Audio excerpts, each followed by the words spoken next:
Hello guys, good morning, જય માતાજી, જય શ્રી કૃષ્ણ. આ છે આપણા ઘઉંના લોટનું ખીરું.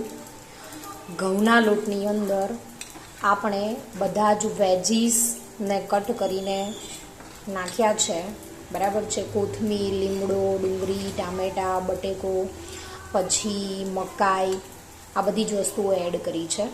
અને પછી આને આવી રીતે આપણે નાના નાના બનાવી રહ્યા છીએ, બરાબર છે. બહુ જ સરસ તરત જ બની જાય છે. જનરલી આપણે ગળ્યા પુડલા બનાવતા હોઈએ છીએ, અને તીખા પુડલા બનાવીએ તો આપણે ચણાના લોટમાંથી બનાવતા હોઈએ છીએ, પરંતુ ચણાનો લોટ હોય જ એવું જરૂરી નથી દર વખતે. તો આપણે ઓન ધ સ્પોટ જો આવું કંઈ ખાવાની ઈચ્છા થાય તો ઘઉંના લોટમાંથી પણ બનાવી શકાય છે. અને ક્યારેક રોટલી ભાખરી બનાવવાની ઈચ્છા ના થાય તો આ સરસ મજાનો આઈડિયા છે, બરાબર છે. તો તમે લોકો પણ ટ્રાય જરૂરથી કરજો.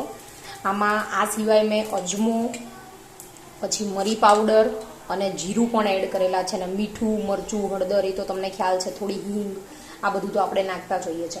અને આને સોસ સાથે અથવા ગ્રીન કોથમીરની ચટણી સાથે ખાવાની મજા આવે. અને આ પણ ન ફાવે, કદાચ જલ્દી જ બનાવીને ખાવું હોય તો આપણે ચા કે કોફી સાથે પણ ખાઈ શકીએ છીએ. અને અગત્યની વસ્તુ એ છે કે ઓન ધ સ્પોટ બની જાય છે. અને બહુ વાર માટે પલાળીને રાખવાની કે આવી કોઈ જરૂર નથી, બરાબર છે. આપણે મોટા મોટા પણ બનાવી શકીએ છીએ. આ તો જસ્ટ આવો વિચાર આવ્યો એટલે નાના નાના બનાવ્યા, બરાબર છે.